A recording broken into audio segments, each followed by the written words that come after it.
हे हमारे पिता, तू जो स्वर्ग में है, तेरा नाम पवित्र माना जाए।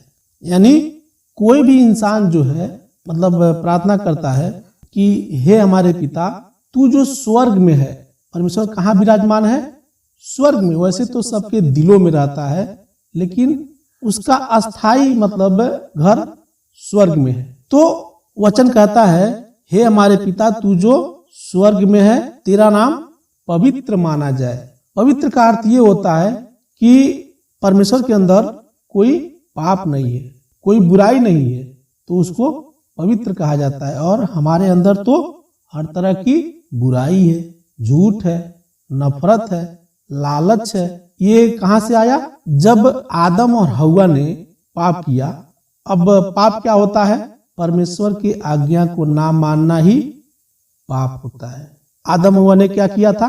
परमेश्वर ने केवल इतना ही कहा था कि तुमको जो है वो फल नहीं खाना है। जैसे हम लोग छोटी छोटी गलतियां कर देते हैं, पाप कर देते हैं, तो हम लोग तो आजकल जो हमारे सांसारिक नियम में चलता है, संसार में जो चलता है कि लोग छोटी छोटी गलत कामों को करने में जरा सा भी सोचते नहीं है, तुरंत वो कर देते हैं। लेकिन उस समय जो है आदम हव्वा के समय उतना ही पाप की वजह से परमेश्वर ने जो जिस फल को खाने के लिए मना किया था, आदम हव्वा ने जब उस फल को खा लिया तो उन लोगों के अंदर जो है पाप प्रवेश कर गया, यानी बुराई आ गया। उसके बाद उनके सारे वंशजों में, उनके सारे जितने भी बेटी बेटा हुए, सबके अंदर वो जो है पीढ़ी दर पीढ़ी पाप बढ़ता गया। जैसे मान लीजिए माँ बाप जो होते हैं तो उनके बच्चे जो होते हैं, उनके बच्चे भी वैसे ही होते हैं। जैसे माँ बाप का नाक मुंह जैसे होता है, वैसे उनके बच्चों का भी होता है ना। तो वही पाप जो है, उसी तरह से वो पाप आदम और हव्वा क्या थे? हमारे पूर्वज थे। हमारे पूर्वज माने हमारे बाप दादा थे। तो वो पाप किए और वो पाप जो है पीढ़ी दर पीढ़ी हमारे अंदर आता चला गया। तो हमारे अंदर तो हर तरह का पाप आ गया, बुराई आ गया। और परमेश्वर क्या है? पवित्र है, उसके अंदर कोई पाप नहीं है। तो दोनों में कभी मेल खाएगा?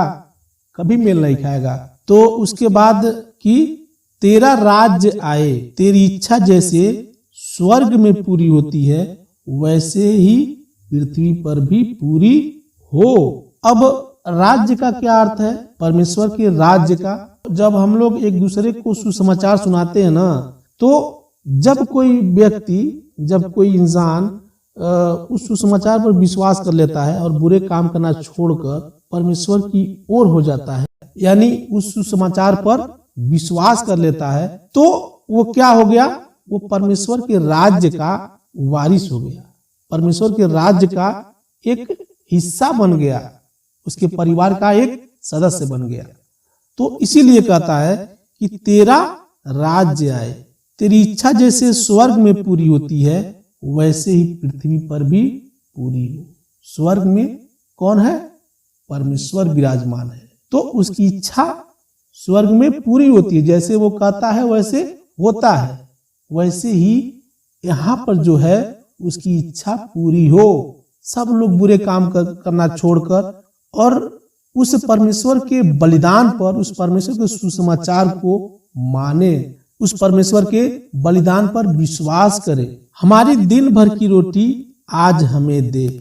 दिन भर की रोटी क्या होता है? उसका क्या मतलब हुआ कि हे परमेश्वर, तू मुझे जो भी जरूरत है, मेरे पढ़ाई का, मेरे फीस का, मेरे कपड़े का, मेरे खाने का, वो सब तू मुझे दे। क्योंकि मैं दूसरे को क्या जानता हूँ? कोई इंसान थोड़ा मेरा मालिक है। तू तो मुझे बनाने वाला है, तूने मुझे यहाँ पर भेजा है। मैं तुझसे नहीं मांगूंगा तो किससे मांगूंगा? तो इसलिए ऐसे परमेश्वर से प्रार्थना किया जाता है कि हमारी दिन भर की रोटी आज हमें दे। यानी जो भी मेरा जरूरत है, हे परमेश्वर तू मुझे दे, ताकि मैं तेरे बताए रास्ते पर अच्छे से चल पाऊं। 12वां वचन कहता है कि जिस तरह मैंने अपने अपराधियों को क्षमा किया है। अब क्या होता है, अगर मान लो हमारे बगल में किसी से झगड़ा हो जाए तो हम उससे बोलना छोड़ देते हैं, उसको अपना दुश्मन समझते हैं, लेकिन वाकई में वो दुश्मन हमारा नहीं है। हमारा दुश्मन कौन है? शैतान है, जो हमें हर बुरे काम करवाता है। हमारे घर में झगड़े करवाता है, हमें उल्टे सीधे काम करवाता है, हमसे नशे करवाता है, हमसे बेविचार करवाता है, तो असली दुश्मन तो वो है कि उसके हम बहकावे में आ जाते हैं। हमारा मकसद यहाँ का नहीं होना चाहिए, हमारा मकसद वहां का होना चाहिए, यानी स्वर्ग का। हम यहाँ पर जो है किसी को अपना दुश्मन नहीं कह सकते हैं। इसीलिए बाइबल सिखाती है कि जब तुम्हारा यहाँ पर कुछ है ही नहीं है तो तुम क्यों मारपीट लड़ाई झगड़ा में फंसे हुए हो। अगर तुम्हारा पड़ोस वाला, तुम्हारा बगल वाला तुम्हें कुछ बोल दिया उल्टा सीधा, तुम्हें गाली दे दिया, तुम्हें मार दिया, तो क्या करो, तुम उसे क्षमा कर दो, उसे माफ कर दो। तो बाइबल ऐसा सिखाता है। 13वीं आयत से हम लोग पढ़ेंगे, और हमें परीक्षा में न ला परंतु बुराई से बचा। हमें क्या करना चाहिए? परमेश्वर से हमेशा प्रार्थना करते रहना चाहिए कि हे परमेश्वर, हमारे जीवन में परीक्षाएं न ला, हमें ऐसी परीक्षा ना दे ताकि हमको जो है सहन से बाहर हो जाए। हमें हल्की फुल्की छोटी मोटी परीक्षाएं सबके जीवन में आती हैं। अगर परीक्षा नहीं आएगा उसके जीवन में तो वो कैसे सीखेगा, वो आगे नहीं बढ़ पाएगा मसीहत में। तो परीक्षा भी जरूरी है, लेकिन हमेशा परमेश्वर से प्रार्थना करते रहना चाहिए कि हे परमेश्वर, तू मुझे सहने योग्य परीक्षा दे परंतु बुराई से बचा। ताकि तो वो सोचता है कि चारों ओर तो भ्रष्टाचार है, चोरी है, बेईमानी है, नफरत है, झूठ है, घूसखोरी है, तो हम कैसे जी पाएंगे, कैसे रह पाएंगे, हमें बुरे काम तो करने ही पड़ेंगे। तो ऐसे में परमेश्वर से प्रार्थना करते रहना चाहिए कि हे परमेश्वर, तू मुझे हर बुराई से बचा। मैं जानता हूं कि इस दुनिया में बहुत सारी बुराइयां हैं। शैतान ने हर तरफ चारों ओर ऐसा जाल बिछा दिया है कि सबको जो है सबसे पाप करवाता रहता है, लेकिन मैं तो तुझे अपने आप को समर्पण कर चुका हूं, मैं अपने आप को तुझे दे चुका हूं। तो ऐसे में तू मुझे हर बुराई से बचाना परमेश्वर, हर कठिनाई से बचाना। ऐसे परमेश्वर से प्रार्थना करते रहना चाहिए कि हे परमेश्वर, हमें परीक्षा में न ला परंतु हर बुराई से बचा, क्योंकि राज्य और पराक्रम और महिमा सदा तेरे ही हैं। आमीन।